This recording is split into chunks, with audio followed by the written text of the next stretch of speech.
Now, a librarian from Queen's University is setting off today on an expedition to track and monitor one of the most elusive animals on Earth, the snow leopard.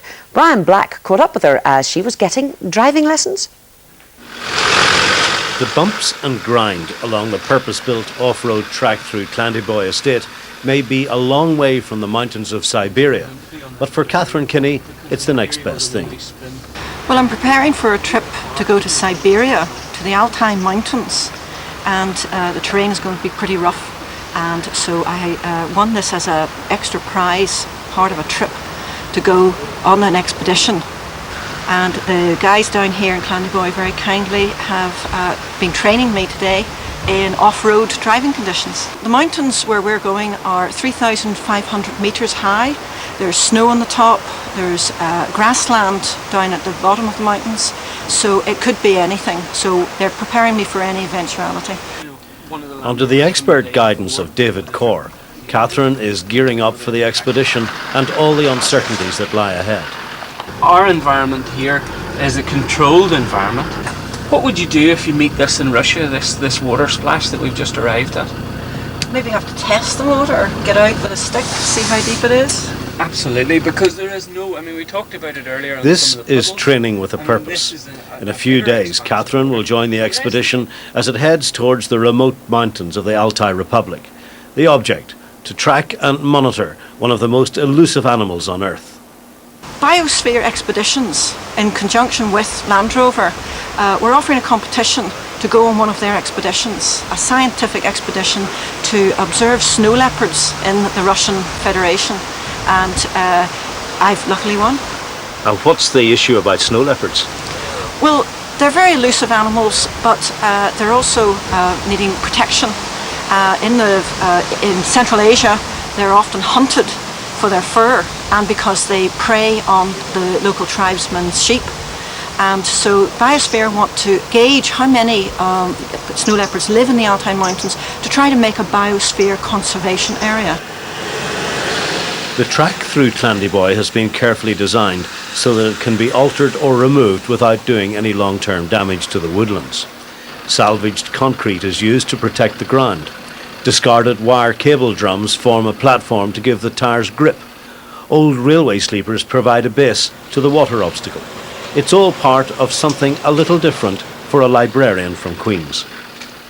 Well, I was always passionate about travel and particularly going on a big adventure, and now my dreams come true to go off on a real expedition 1,000 kilometres from the nearest big city, 300 kilometres from the nearest human habitation, camping out, climbing mountains, driving Land Rovers over rough terrain. To me it's an exciting adventure, as well as being able to contribute something positive to wildlife and conservation. We'll report on Catherine's trip on her return. In the meantime, if you want to learn about snow leopards, you can find out how by going to the UTV website.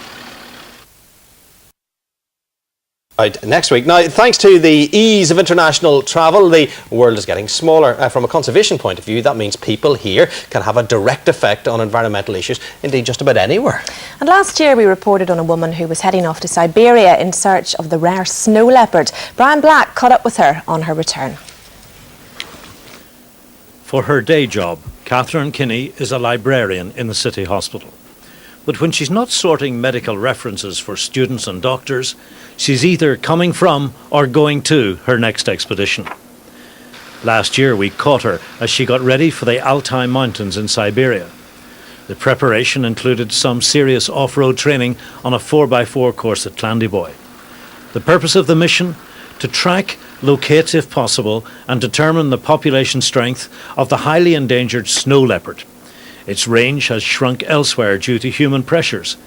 So Biosphere Expeditions are doing essential conservation work to try and get an international management plan in place to save the animal. Back in Belfast after the trip, Catherine told me what they'd found.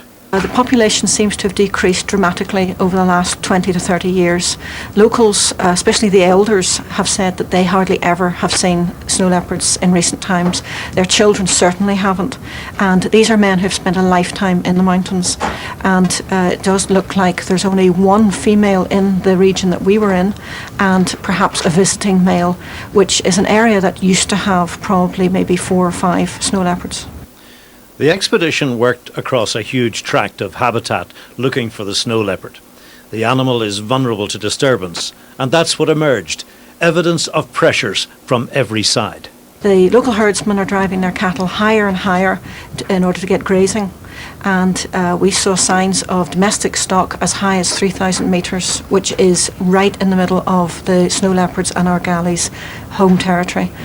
There's also the problem of hunters. And we came across hunters. 2 of them arrived into our camp, and it was quite unnerving with them heading up into the mountains, and there was nothing we could do to stop them.